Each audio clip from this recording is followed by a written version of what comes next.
नमस्कार, मी पूजा कारेकर पोटपूजामध्ये आपल्या सगळ्यांचं स्वागत करते. आज मी माझी मैत्रीण स्नेहा जोशी हिच्याकडे आलेली आहे. स्नेहा, तुझं पोटपूजामध्ये खूप खूप स्वागत. धन्यवाद. स्नेहा, आज तू कोणता पदार्थ करून दाखवणार आहेस? आज मी लोणी स्पंज डोसा दाखवणार आहे आणि त्याच्यासोबत खायला एक वेगळ्या प्रकारची चटणी दाखवणार आहे. ओके, चला तर मग बघूया. आता आपण लोणी स्पंज डोसा करणार आहोत चटणीसोबत.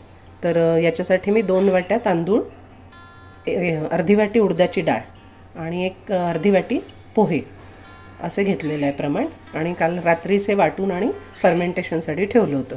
आता हे छान फर्मेंट झालं आहे बघ. आता आपण याचा डोसा घालूया.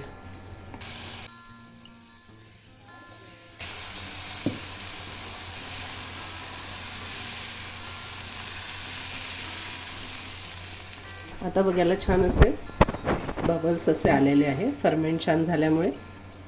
आता आपण याच्यावर झाकण ठेवू. अजूनही तसं झालेलं आहे. आपण आता हा जरा उलटवून घेऊ. वाव, मस्त झाला ग. आता याच्यावर आपण हे घरचं लोणी आहे, तर हे लोणी आपण याच्यावर लावायचं आहे.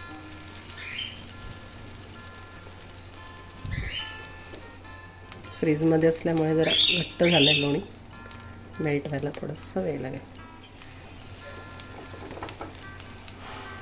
आता आपला डोसा तयार हां, आहे. डोसा तयार आहे. आता आपण डोसा काढून घेऊया.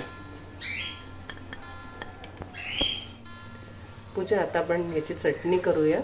आता आपलं तेल तापलेलं आहे. आता तू फोडणीसाठी काय टाकतेस?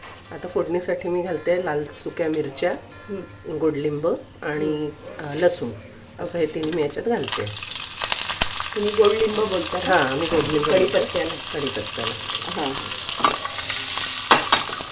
अर्धी वाटी मी हरभऱ्याची डाळ घेते. याच्यासोबत आपल्याला भाजायची.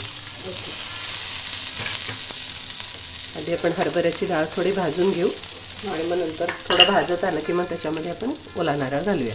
ओके. आपण ही कुठल्याही डोश्याबरोबर खाऊ शकतो ना चटणी? हो, कुठल्याही डोशासोबत खाऊ शकतो, इडलीसोबत खाऊ शकतो. आता की मग खोबरं घालते याच्यामध्ये. ते पण आपल्याला असंच परतून घ्यायचं आहे. गार झाल्यावर मग मिक्सरच्या भांड्याला लावायचं. त्याच्यात आपण थोडीशी चिंच घालणार आहे, पण ज्यांना कोणाला चिंच चालत नाही तर त्यांनी कोकम वापरलं तरी चालेल. हां, आता आपण खोबरं टाकून घेतलेलं आहे आणि तेही आपण भाजून घेतोय. आता हे भाजून झालंय आपलं. आता हे आपण गार करायला ठेवू. पूजा, आता हे आपण सगळं मिक्सरच्या भांड्यात घालतोय आणि बारीक करून घेऊ. याच्यामध्ये आता आपल्याला मीठ आणि थोडीशी चवीपुरती साखर घालायची आणि हे अगदी बारीक करायचं. पावडर करून घ्यायची. अगदी अगदी बारीक पावडर करायची. तर आपण हे चवीपुरती साखर घालूया. चवीप्रमाणेच मीठ घालायचं. आता मिक्सरला लावून घेऊया. हो पूजा, आता आपण ही चटणी पुढं करून घेतली आहे. तर आपल्याला जर काही एवढं नको असेल चटणी तर आपण यातलं वगळून ठेवू शकतो फ्रीजमध्ये. आणि आता आपल्याला एवढी लागणार आहे, त्यामुळे आता याच्यातच मी चिंच किंवा कोकमाच्या ऐवजी दही घालते. मला स्वतःला दही घातलेली आवडते. पातळ करण्यासाठी यात आपल्याला थोडं पाणी आणि दही असं दोन्ही घालावं लागेल. हरभऱ्याची डाळ असल्यामुळे ती घट्ट घट्ट होत जाते, त्यामुळे थोडीशी पातळच ठेवायची. मग थोड्या वेळाने ती घट्ट होते. म्हणजे ही सुकी पावडर आपण करून ठेवली तर आपल्याला पटकन वेळेवर दही आणि हे घालून वापरता येते. तुझ्या आता ही चटणी आपल्याला पातळ करायची, त्याच्यासाठी मी आधी थोडं पाणी घालते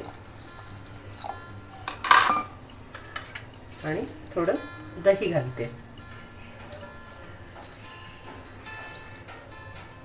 साधारण 3-1 चमचे दही एवढ्या चटणीला आपल्याला लागेल.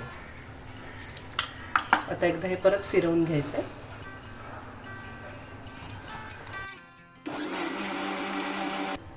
पूजा, आता आपण ही चटणी या भांड्यात काढून घेऊया. ही बघ भरपूर घट्ट आहे. हो, ती अजूनही थोडी घट्ट होईल आहे नंतर. मी अजून थोडंसं पाणी घालून मिक्स करते. लागलं त्यातच पाणी घालून आपण हे सगळं छान काढून घेऊ आणि या चटणीत मिक्स करूया. चण्याची डाळ असल्यामुळे ते पाणी खेचत राहतं, शोषल्या जातं, त्यामुळे मग ती अजून घट्ट घट्ट होत जाते. स्नेहा, आपण अर्धी वाटी चण्याची डाळ घेतली ना, मग खोबरं किती घेतलंस? साधारण 1 नारळ पूर्ण लागतो. म्हणजे 2 वाट्या खोबरं लागतं याला.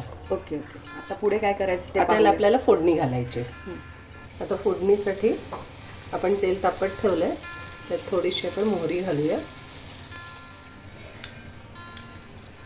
आपली मोहरी तडतडलेली आहे. आता या मिरच्या, थोडी उडदाची डाळ घालते आधी, जरा भाजल्या जाईल, आणि गोडलिंब आणि लाल सुकी मिरची. हे बघ, ही फोडणी मी याच्यावर ओतून देते. पूजा, आपली ही चटणी आता रेडी आहे डोश्यासोबत खायला. इडली, डोसा कशाही सोबत आपण ही चटणी खाऊ शकतो. पूजा, आता आपला लोणी स्पंज डोसा आणि चटणी रेडी आहे. काय मग पूजा, तुला ही वेगळ्या प्रकारची चटणी कशी वाटली? मस्तच. आणि तो लोणी डोसा तुझा तर मस्तच झाला. काय लोणी काय म्हणाले? स्पंज. लोणी स्पंज डोसा. तो तर सुंदरच झाला होता. आणि चटणी पण अप्रतिम, मस्तच. आणि आता कधी असं म्हणजे आपल्याला चिंच काही काही जण खात नाहीत ना, वाताचा ज्यांना त्रास होतो ते दही घालू शकतात. मला स्वतःला दही आवडतं, त्यामुळे मी दही घालून हे करते चटणी. आणि खरंच अप्रतिम झाली होती, मस्तच. थँक्यू. तुम्हाला ही रेसिपी कशी वाटली हे नक्की कमेंटमध्ये कळवा. लाईक करा, शेअर करा आणि सबस्क्राईब करा. आणि हो, मस्त खाण्याची घ्यायची असेल मजा तर बघत राहा पोटपूजा.